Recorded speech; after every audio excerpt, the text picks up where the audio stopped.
foi muito, pelo menos na minha opinião, ela foi muito bem, tá? Tem uma sonorinha dela aí se a gente quiser usar. Eu vou já... Foi muito bem na declaração dela, criticando as gestões dos clubes brasileiros que realmente são uma vergonha. Ela inclusive falou, como você quer que jogue se não paga, né? Então, mais pra frente a gente fala da Leila Pereira. Tô curioso só pra entender o que tem a ver.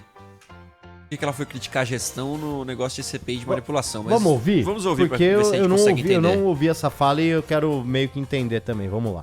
Nada no futebol que ocorre, acontece alguma coisa, senador. O senhor já viu algum dirigente de futebol preso? Hein? Eu nunca vi. Eu não conheço. E conheço diversos clubes completamente quebrados. E o que acontece? Absolutamente nada. Nada. Então, para nós melhorarmos o futebol, temos que melhorar toda essa atmosfera, entende? Porque senão vai continuar a mesma coisa. Então, eu estou aqui para contribuir para um futebol melhor. Aí a gente tem que partir para um fair play financeiro, entende? Como é que pode um clube estar se endividando, gastando aquilo que ele não pode... aliás, o Romário está aqui, pode me ajudar, entende? Aí você veja, precisa da inteligência artificial para dizer... Olha, aquele atleta, ele estava com uma atitude meia estranha. Pergunta há quanto tempo que ele não recebe salário? Hein? 4, 5 meses. Com que intuito, com que garra ele vai jogar? Não é? Se o clube não cumpre as obrigações com esse atleta, mas, de outro lado, está pagando 10 milhões, 12 milhões de dólares ou euros num atleta, sabe? Então, são questões que a gente tem que discutir o futebol como um todo. Sabe? O problema é que no futebol tudo é permitido. Isso tem que acabar. Golaço da Leila. Que isso, hein? Ótima declaração. E eu me perguntei o que tinha a ver. Ela explicou tintim por tintim, assim. Eu não tinha acompanhado. Olha, golaço da Leila. Exatamente isso. Ela está corretíssima. Está corretíssima. A começar pelo fato do que ela destaca. Que dirigente de futebol foi preso. Vejam o que está acontecendo no Corinthians... rival do Palmeiras, né? E não Leila... agora, há alguns anos, né? Exatamente o histórico dos últimos anos. Porque a Leila, ela joga a luz nessa situação de que, cara, os dirigentes, eles estão pensando somente neles, não só no sentido particular, pessoal, de talvez um enriquecimento através dos clubes, como também de assim, bom, a minha gestão... Eu vou ser completamente inconsequente, vou garantir os títulos aqui, amanhã ou depois o cara que vier que se vire, entendeu? E aí ela toca num segundo ponto, que é com relação a contratações, ela tá certíssima. Aí eu vou citar o outro rival do Palmeiras, o São Paulo. Quantas e quantas vezes a gente já teve acesso a informações do São Paulo... de dever pra jogador, direito de imagem, o São Paulo, deve pra jogador o que o torcedor nem lembra mais, se puxar a lista de jogadores que o São Paulo deve. E o São Paulo tá aí contratando o Rames Rodrigues, pensando em fazer proposta pro Alexandro, pagou, por exemplo, a contratação do Ferreirinha ao Grêmio nessa temporada,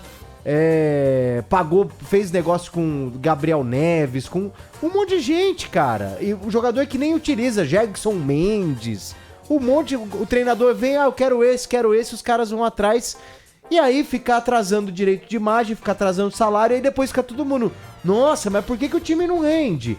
Mas por que nossa, o jogador, né, vagabundo, o jogador não corre, não honra o manto? E aí, você vai trabalhar... bem, se o seu salário tá atrasado, que nunca, não é o caso aqui da Band nunca, né? Inclusive, hoje já recebemos, dia né, 5, Bruno Milhozzi? Exatamente. Dia 5, não é nem o quinto dia útil hoje, hein? Dia 5, ó. Pá, tá na conta e tal. Então, assim, né? A Leila tem toda a razão, cara.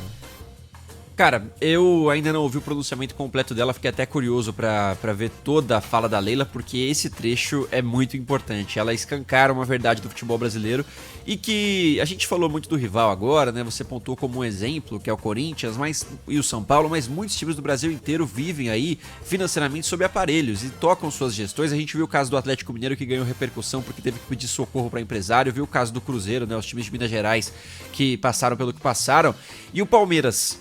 se posicionar e ter a Leila no futebol hoje é importante porque mostra ali uma saúde para os próximos anos. É um time que às vezes o torcedor reclama, né, que ela não gasta com contratação, que ela não gasta muito dinheiro no Palmeiras, e que bom, né, porque o Palmeiras é um time saudável e quando faz seus investimentos faz de forma tranquila e as coisas dão certo.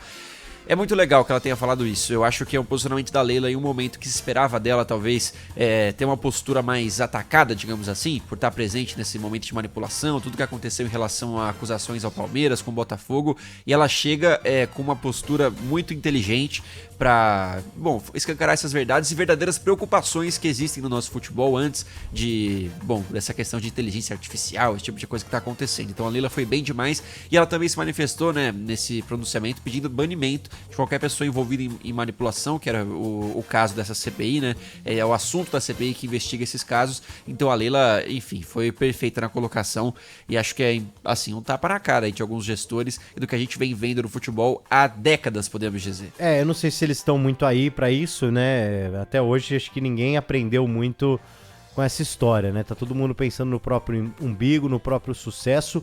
Até aqui, ó, me chamou a atenção a mensagem do nosso ouvinte, participa pelo YouTube, o João Nery, ele diz: o Palmeiras até outro dia estava falido, devendo marmita e conta de luz. Nesta época não tinha esse discurso lacrador da tia do marido rico. Ô João, o Palmeiras realmente viveu essa fase, mas a Leila tava completamente distante, né? Foram gestões opostas à Leila. Quem começou a arrumar a casa no Palmeiras foi o Paulo Nobre, né? O presidente que, inclusive, é muito idolatrado pelo torcedor palmeirense, porque ele fez, de fato, uma gestão mais pé no chão, arrumou a casa, inclusive hoje ele é até rachado com essa atual gestão do Palmeiras e tudo mais. Ele é quase que um opositor, mesmo não sendo de fato, mesmo não sendo mais atuante. Acho que ele não pretende voltar aí à vida política de fato do Palmeiras, né, dentro do clube. Mas desde que a Leila assume, até antes, né, a sequência do Paulo Nobre com o Maurício Gagliotti também, que foi um presidente muito importante. Hoje, e não só hoje, mas nos últimos anos, eu acho que desde 2012, quando o Palmeiras começa, ainda tem muita dificuldade no início, o Palmeiras quase é rebaixado, o Palmeiras é rebaixado uma segunda vez. Em 2012 joga a Série B, né? Isso, exatamente. Em 2014 quase retorna, isso, né, pra segunda divisão, mas desde então o Palmeiras é um exemplo. Talvez o Palmeiras seja hoje o maior exemplo de gestão do país. E o que aconteceu no passado do Palmeiras... Perdão, joga em 2013. Joga em 2013. E sobe em 2013. Isso, e aí em 2014, primeiro ano de retorno, quase ali, beirando ali, de novo ser rebaixado. Mas muito porque já vivia esse momento de uma gestão que teve que segurar um pouco as rédeas para justamente colher frutos lá na frente.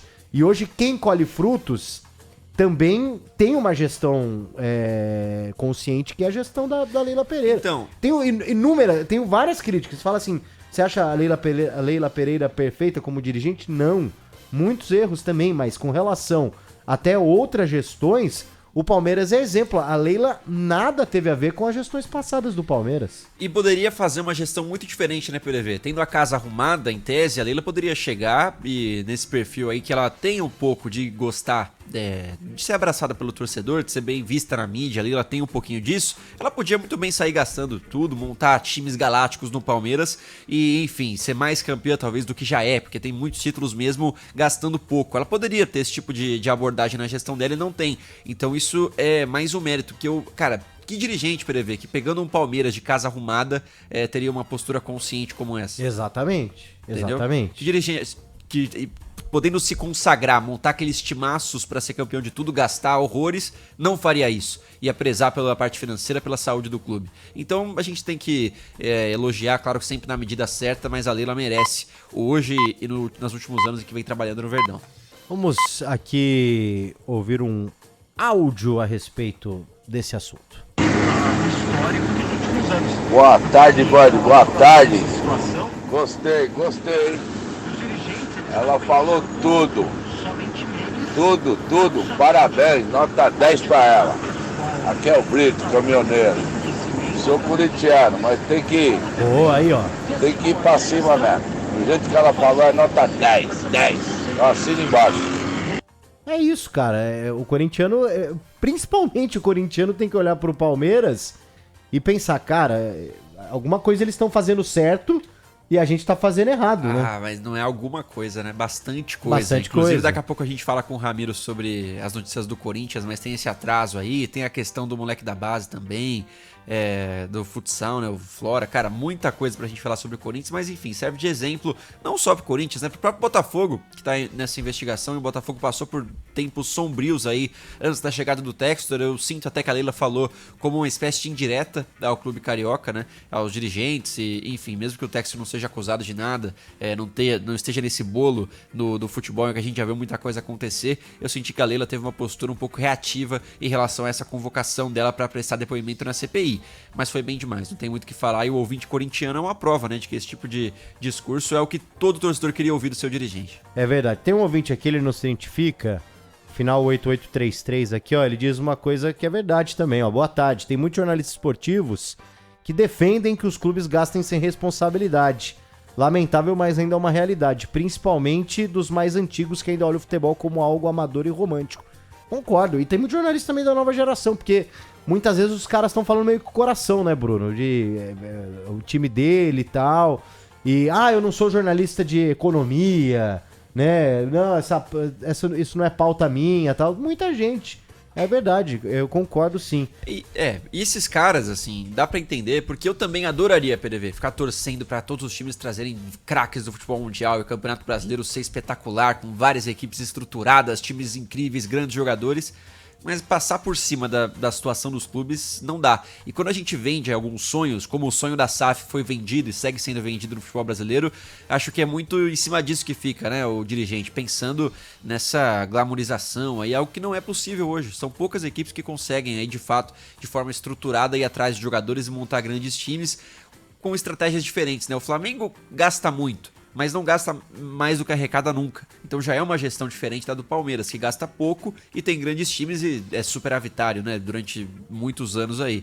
Então são abordagens diferentes, as duas funcionam e devem servir de exemplos aí para que mais clubes tenham suas estratégias de forma saudável e que, assim, é muito fácil de falar também, porque os cenários são catastróficos e as gestões chegam já em momentos muito ruins, mas a saída nunca é gastar mais do que já foi gasto e cavar ainda mais os buracos dos clubes.